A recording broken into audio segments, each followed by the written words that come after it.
जनता अलका देख रहे सभी दर्शकों को पंकज कुमार का नमस्कार। दोस्तों, इस समय हम पहुंचे हैं गांव चौगामा में, और चौगामा में किसान जो हैं धरने पर बैठे हैं। कारण क्या है? 11 दिन का समय हो चुका है धरने पर बैठे हैं। कारण है सिर्फ हाईवे पर मांग रहे हैं एंट्री कट। जी हाँ, हाईवे पर एंट्री कट मांग रहे हैं। ये हाईवे की अगर एक बार आपको पूरी डिटेल बताने का प्रयास करूंगा। जो मेरे पीछे अभी आप सामने देख सकते हैं, ये इस समय जो हाईवे बनने जा रहा है, ये शामली से अंबाला की तरफ जाएगा ये हाईवे, और इसकी जो लंबाई है 115 के करीब है। 6 लेन ग्रीनफील्ड हाईवे ये इसका नाम दिया गया है, और अंबाला से शामली तक ये जो हाईवे बनेगा, इस पर जो यहाँ के 25 से 30 जो गांव हैं, उनके जो लोग हैं वो ये कह रहे हैं कि हमें यहाँ पर एंट्री कर दिया जाए ताकि वो अंबाला जो है जल्दी पहुँच सके, या फिर पीजीआई जल्दी जा सके। तो उसी को लेकर के यहाँ पर इस समय धरने पर डटे हुए हैं किसान। एक बार मैं अपने सहयोगी को कहूँगा कि एक बार पीछे आपको दिखा दें कि जो इस तरफ अंबाले की तरफ ये जो हाईवे है वो जाएगा, और साथ ही साथ जो इस समय किसान धरने पर इस समय 11 दिन हो चुके हैं धरना प्रदर्शन करते नजर आ रहे हैं अंबाला से शामली हाईवे की, जिस पर किसान इस समय धरना देकर के प्रदर्शन कर रहे हैं। 11 दिन का समय हो चुका है, और ये 25 से 30 गांव के जो इस समय यहाँ पर किसान बैठे हैं, उनकी मांग है कि यहाँ पर एंट्री कट हो। एंट्री कट इसलिए मांग रहे हैं क्योंकि जिस तरीके से शामली से अंबाला ये हाईवे जो बनने जा रहा है, इसके बनने से जो यहाँ के 25 से 30 गांव के किसान हैं या लोग हैं, वो उनको भी जो है फैसिलिटी मिल सके, और वो जल्दी से जल्दी अंबाला या शामली जाना हो तो वो जा सके। किसान मजदूर एकता जिंदाबाद, छत्ती बिरादरी भाईचारा जिंदाबाद, छत्ती बिरादरी भाईचारा जिंदाबाद। जय जवान जय जवान, जय जवान जय जवान। लड़ेंगे लड़ेंगे जीतेंगे। अभी तो ली अंगड़ाई है, अभी तो ली अंगड़ाई है। किसान मजदूर एकता जिंदाबाद, किसान मजदूर एकता जिंदाबाद। पहुंचे हैं किसान, लगातार यहाँ पर धरना दे रहे हैं। जिस तरीके से एंट्री कट को लेकर के किसान बैठे हैं, शामली से अंबाला जो एक्सप्रेसवे बनने जा रहा है, उसी में एंट्री कट को लेकर के इस समय किसान जो है लगातार धरना, 11 दिन का समय हो चुका है, 11 दिन से लगातार धरना दे रहे हैं। लेकिन अभी तक जो है प्रशासन की तरफ से या NHAI वालों की तरफ से अभी तक कोई सुनवाई या कोई पूछने के लिए नहीं पहुंचा, ऐसा आरोप लगाते किसान नजर आ रहे हैं। तो किसान जो इस समय धरने पर बैठे हैं, उनसे एक बार जान लेते हैं क्या कुछ कहेंगे। आप लोग धरने पर बैठे हैं, किन वजह से आज आप लोगों को धरने पर बैठना पड़ रहा है? क्या नाम है अपना? मेरा नाम राजेंद्र कुमार है जी। हम 1.5 साल से इस कार्य में लगे हुए हैं। भी जब ये ग्रीनफील्ड कॉरिडोर यहाँ से निकल रहा है, और ये एक स्टेट के बॉर्डर पे है, और हमारे स्टेट का बॉर्डर शायद ही मतलब भारत में कोई ऐसे स्टेट हों जिनकी मतलब जो डिवाइडेशन है सीमा की, वो नदी करती हो। और जमुना यहाँ से हर साल कुछ एरिया को इधर छोड़ देते हैं, कुछ एरिया को उधर छोड़ देते हैं, उसकी सीमा सीधी नहीं चलती कभी भी, और हमारी ज़मीन कभी उधर कभी उनकी इधर ऐसे होती रहती है। तो किसानों को आने जाने का कोई साधन नहीं है। वहाँ से जिन्स हमारा आने का पोर्टल तो वहीं होगा ना, जिस स्टेट की ज़मीन है। जब पोर्टल होता है तो जिन्स तो यहीं आएगी, इसी मंडी में बिकेगी, तो उसको कैसे वहाँ से लाया जाए। दूसरा, जब सभी नेशनल जो कॉरिडोर बनते हैं, हाईवे बनते हैं, तो जब भी वो स्टेट हाईवे को क्रॉस करते हैं तो उसके लिंक करते हैं, एंट्री देते हैं, एग्जिट देते हैं। तो ये हमारा जो रोड है ये 70 किलोमीटर का लंबा है जी, यमुनानगर से करनाल तक, और इसके ऊपर लोड इतनी है जितना स्टेट हाईवे पे होता है। वो बात अलग है भी, इसके ऊपर मतलब ये स्टेट हाईवे में नंबर में नहीं है। तो दूसरी बात, मतलब यहाँ से हमारी कैपिटल है चंडीगढ़ है, हमारी कनेक्टिविटी सीधी चंडीगढ़ है। जब ये अम्बाला जा रही है तो हमें मेडिकल फैसिलिटी के लिए या हमारे प्रशासनिक कार्यों के लिए आना जाना पड़ता है, तो इसका हमें लाभ ही नहीं है कुछ भी जी। आप लोग जमीन भी दे रहे हैं, ऊपर से अगर आपको लाभ ना मिले तो उसका फायदा क्या? फिर यही मानना है? नहीं मानना तो आपको भी पता है ना जी, भी जो हाईवे बनाए जाते हैं वो मतलब कनेक्टिविटी के लिए बनाए जाते हैं। अब जब यूपी की और हमारे यहाँ से कनेक्टिविटी क्या, हमारे लिए तो पाकिस्तान बन गया जी। बीच में जमुना है, तीर के जा नहीं सकते, तो कनेक्टिविटी ही खत्म होगी। इस हाईवे का फायदा क्या है जी हमें? नहीं, कहीं ना कहीं जब शामली से अंबाले के लिए ये जो एक्सप्रेसवे बनने जा रहा है, आप लोगों का मानना है कि इस पर एंट्री कट दिया जाए ताकि जो 25 से 30 जो गांव है उनको सुविधा मिल सके, वो जल्दी जो है कहीं ना कहीं मेडिकल को लेकर के या प्रशासनिक कार्यों को लेकर के जो है इस रास्ते का प्रयोग कर सके। ये आप लोगों की डिमांड। बिल्कुल यही है। तो इसमें फिर जो ये बात करें, जो अभी एक्सप्रेस वे बना रहे हैं अधिकारी या फिर जो स्थानीय प्रशासनिक है, उनसे आपकी बातचीत हुई है इस बारे में? हाँ जी, इसमें हमने हर ऑफिस के अंदर एप्लीकेशन दी, रिप्रेजेंटेशन दी। 25-26 गांवों के हमने रेजुलेशन बना के, डीसी साहब पहले यादव थे जी, हम 4 गांव के लोग मिले, वहाँ भी दी थी हमने एप्लीकेशन। पता नहीं कहीं रद्दी की टोकरी में डाली, आगे फॉरवर्ड तो की नहीं। तो उसके बाद हमने एमपी को मिले हम, हमारा जो एमपी है संजय भाटिया, उससे मिले हैं। और यूपी का जो एमपी है सामने करियाना है, हमने उनको भी कहा जाके, वो सहारनपुर मिले प्रदीप चौधरी भी, अगर आपके इधर चढ़ने उतरने का कट आप मांग रहे हो तो हमारे इधर भी तो होना चाहिए, तभी तो इधर से उधर गए, इधर उतरेंगे आके, उधर से चढ़ के। नहीं, आपकी बात मैं मान रहा हूँ कि यूपी की तरफ कट दिया हुआ है इन्होंने, अगर। हाँ जी, हमें पता लगा क्योंकि वो लोग बता रहे हैं भी, वो महेंद्र सिंह इसको राकेश टिकैत को लेके 300-400 किसान गडकरी साहब के पास गए थे। उन्होंने आश्वासन दिया भी हमारा मिल गया है, तो हम नहीं जा सके, हमारी मतलब कि नहीं थी। आपका कहने का मतलब है कि यूपी की तरफ उन्होंने कट दे दिया है, लेकिन हरियाणा की तरफ कट नहीं दिया। कट नहीं दिया, यही मानना है? बिल्कुल जी। तो फिर इसमें लग क्या रहा है कि जो हरियाणा के आला अधिकारी है या जो नेता है, वो आप लोगों की बात नहीं सुन रहे हैं इस चीज़ को? ऐसा है जी, रिकमेंडेशन संजय भाटिया ने गडकरी को भी की, उसकी कॉपी हमने निकलवाई थी वहाँ से भी, हमारी एप्लीकेशन पे क्या कार्रवाई की उन्होंने। दूसरा, उन्होंने प्रोजेक्ट डायरेक्टर को भी लिखा था। तो पीछे हमें फिर वो जो इंजीनियर है उसने कहा जी हमें अपने वो पुराने रिप्रेजेंटेशन दो। इसका मतलब पिछली फाइल जो हमने उनको दी प्रोजेक्ट डायरेक्टर को, सबने फेंक दी वो। तो हमने दोबारा से फिर वो कापियाँ सभी उसको वहाँ पे जमा कराया दिया उसको जी। तो फिर वो कहने लगे जी आरओ साहब के पास जाओ, रीजनल ऑफिसर बैठता है जी इनका पंचकुला में। तो वहाँ पे भी गए जी हम, वहाँ पे अपनी ये रखी है फरियाद। लेकिन प्रशासन एक दिन डीसी यहाँ से 22 तारीख को आया था जी, इलेक्शन से पहले जी। तो जब डीसी साहब जा रहे तो उन्होंने पूछा एसडीएम को भी, ये किस लिए, कौन है, कैसा टेंट लगा हुआ है, किस लिए बैठे हैं। तो उन्होंने बताया भी यहाँ पे धरने के उस पर बैठे हैं लोग और कट जाते हैं यहाँ पे।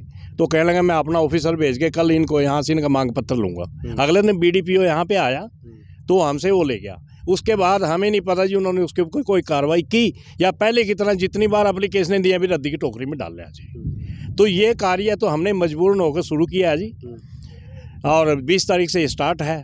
लोग तो 9 तपे में अपना प्याऊ लगा रहे हैं, एसी में सो रहे हैं, हम सारा दिन यहाँ दोपहर में बैठते हैं। तो आप लोग सार्वजनिक मांग कर रहे हैं, कहने का मतलब तो यही है कि आप सार्वजनिक है जी, सार्वजनिक है जी सारे इस एरिया। इसमें डिले क्यों हो रहा है, इतनी देरी क्यों कर रहे हैं जब आप बता रहे हैं कि 1-1.5 साल से आप इतना?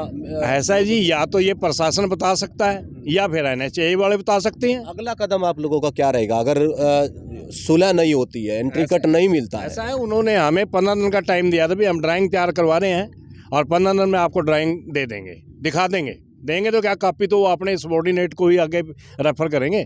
तो मैं लेकिन ठीक है जी, बैठते हैं 15 दिन आपकी इंतजार करते हैं, काम हम कोई नहीं रोक रहे हैं। धूल में बैठे हैं, उनके डंपर यहाँ से जाते हैं, सारा दिन धूल लेते हैं, धूम भी लेते हैं। और कल को कोई ऐसी बात होगी तो फिर काम रोकने की कोशिश भी करेंगे, फिर तो सारे लोग इकट्ठे होंगे जी, यहाँ पे बाल बच्चों को लेके बैठेंगे अपने। 25 से एंट्री कट मिलने से 25 से जो 30 गांव है उनको फायदा होगा, यही आपका मानना? बिल्कुल बिल्कुल। तो किसान जो है लगातार इस समय धरना दे रहे हैं, और धरने का कारण है कि जो ये हाईवे बनने जा रहा है शामली से अंबाला, इस पर एंट्री कट की मांग कर रहे हैं। कई गांव को फ़ायदा होगा, दर्जनों से ज़्यादा गांव को फ़ायदा होगा और सहूलियत ज़रूर मिलेगी। जहाँ एक तरफ मेडिकल की बात करें तो PGI चंडीगढ़ है, या फिर शामली में अगर जैसे खेतों में या फिर शामली की तरफ जाना है तो जल्दी जो है सफ़र को तय कर सकते हैं। उसी चीज़ को लेकर के, आने वाले भविष्य को लेकर के, जिस तरीके से हाईवे बनने जा रहा है उस पर ये एंट्री कट की मांग कर रहे हैं किसान। और कुछ किसान हैं, उनसे एक बार जान लेते हैं एंट्री कट मिलना कितना भविष्य में लाभकारी होगा किसानों को। देखिए, सबसे पहले जनता का धन्यवाद और आपके जितने दर्शक हैं सभी को राम राम नमस्कार।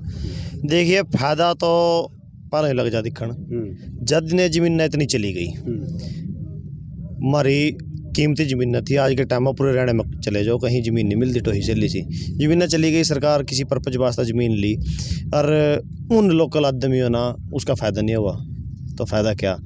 देखिए, भविष्य तो ऐसा रहा जो हमारे अंकल जी ने बताया, हमारी कैपिटल, हमारी राजधानी है चंडीगढ़, सारे हमारी मेडिकल लाइन चंडीगढ़, अफसरी लाइन कोई भी काम है चंडीगढ़। आगे जो बच्चे कोई IAS, कोई IPS, कोई कहीं की तैयारी करेगा, कोई जैसे आजकल बड़ा IELTS का क्रेज चला हुआ है, पेपर ज़्यादातर अम्बाला साइड चंडीगढ़ साइड होते हैं। तो जो भी जितना भी सिस्टम है आने वाला सारा का सारा हमारा इसी से जुड़ेगा।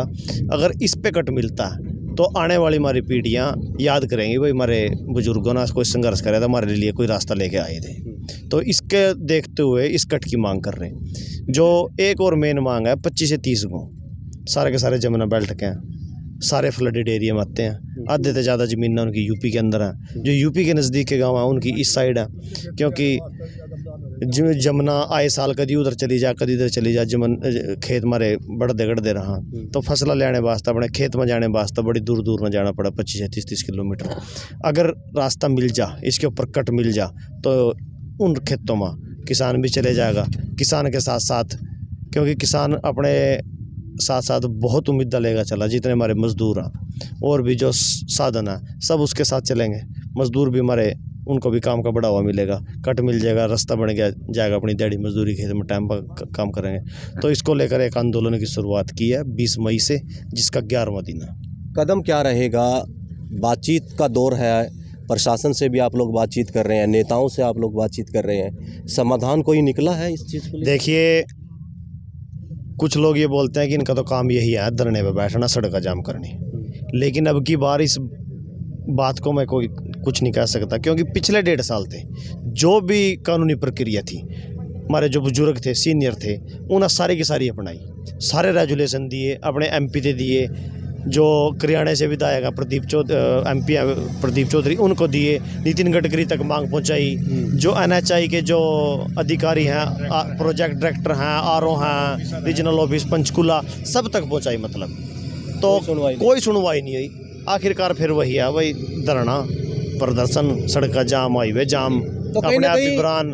कहीं ना कहीं मंजीत जी बात करें तो इस समय जो शामली से ये 115 किलोमीटर की जो इसकी लंबाई तकरीबन आकी जा रही है, लगभग 115 किलोमीटर, लगभग 6 लेन ये जो बनने जा रहा है जी, जी। इसमें एक जब यूपी की तरफ उन्होंने एक कट दे दिया है, अगर हरियाणा की तरफ एक कट दे दिया जाए तो जब यूपी के किसानों को फायदा हो रहा है, कहीं ना कहीं हरियाणा के भी होना चाहिए। देखिए, आप ये ना बोलो कि किसानों को, किसान ना नहीं, हर वर्ग को, छोटा बड़ा, हर पार्टी के आदमी ना, हर वर्ग के आदमी ना, क्योंकि जो मेडिकल लाइन तो सब ना चाहिए, गरीब ने भी चाहिए, अमीर ने भी चाहिए। मेडिकल लाइन चंडीगढ़ है हमारी, मैं पहले भी बताया। तो अगर कट मिल गया तो हर आदमी बीमार, दुख सुख तो रेगुलर लगे हैं, कोई नहीं तो नहीं किसानों का लगेंगे, मजदूरों का लग दे, कोई मजदूर ही बीमार होगा, किसान नहीं होता। ये जमुना, मेरा कहने का मतलब है, ये जिस तरीके से जमुना बेल्ट का एरिया है थोड़ा शहरों से पिछड़ा हुआ है, ठीक है, मेडिकल सुविधा लेने में या इंद्री जाने में या यमुनानगर की तरफ जाने में कहीं ना कहीं काफ़ी समय लगता है। और जो ये एक्सप्रेस वे बन जाएगा तो कहीं ना कहीं किसानों को, खासकर यमुना से जो सटे गांव हैं, उनको सबसे ज़्यादा। देखिए, जो आज तक बाढ़ ग्रसित एरिया जिसको सरकार चिन्हित करके भेजती थी बाढ़ग्रस्त, वो एरिया में आप बैठे हो। 25 से 30 किलोमीटर जमुनानगर, 40+ करनाल, 16-17 किलोमीटर इंद्री, इतना ही लाडवा, इतनी ही करनाल। मेडिकल लाइन तो हमारी बिल्कुल ठप है, और हमारा तो ऐसा हाल है जिस टाइम बाढ़ हो जा, कोई बीमार हो जाए, हम लेकर भी जा सकते, सारे रास्ते बंद हो जाए। अगर कट मिल जाए तो हर वर्ग ना इसका फायदा होगा। अगर मैं तो आपके चैनल के माध्यम से अपील करूंगा, भाई आंदोलन चल रहा है, जिस पर जितना सहयोग करा जाएगा, चाहे आधा घंटा चाहे 1 घंटा, और हर वर्ग का, हर पार्टी का, हर किसान मजदूर छोटा बड़ा सब आओ, आने वाले जो भविष्य है उसकी लड़ाई लड़ रहे। बिल्कुल, लड़ाई जो है किस लिए लड़ी जा रही है, आंदोलन किस लिए किए जा रहे हैं कि एक एंट्री कट जो है इस एक्सप्रेस वे पर दिया जाए। जिस तरीके से शामली की तरफ बताया जा रहा है कि देने की बात हो गई है, हरियाणा के जो इस समय लोग हैं वो भी यही मांग कर रहे हैं, सभी वर्ग के लोग यही मांग कर रहे हैं कि एंट्री कट जो है एक उनको दिया जाए, ताकि वो शामली अगर जाना है या अंबाला जाना है, चंडीगढ़ जाना है, तो वो जल्दी इस एक्सप्रेस वे के माध्यम से जाया जा सके। लाइव तस्वीर आपको अलग अलग गांव से इस समय जो यहाँ पर किसान धरने प्रदर्शन पर बैठे हैं, 11वां दिन हो चुका है, पहले भी कई बार प्रदर्शन कर चुके हैं, लेकिन अभी तक इस चीज़ को लेकर के प्रशासनिक अधिकारी या नेताओं का ध्यान नहीं गया। उनकी मांग है कि ये जो एंट्री कट है उनको जल्दी मिले, वरना अगला कदम कड़ा ले सकते हैं आंदोलन का। अब तो ये तो आने वाला वक्त बताएगा। तस्वीरों में बने रहे, खबरों को लाइक और शेयर जरूर करते रहे। मैं अपने सहयोगी के साथ इस समय गाँव चोगांबा से पंकज कुमार।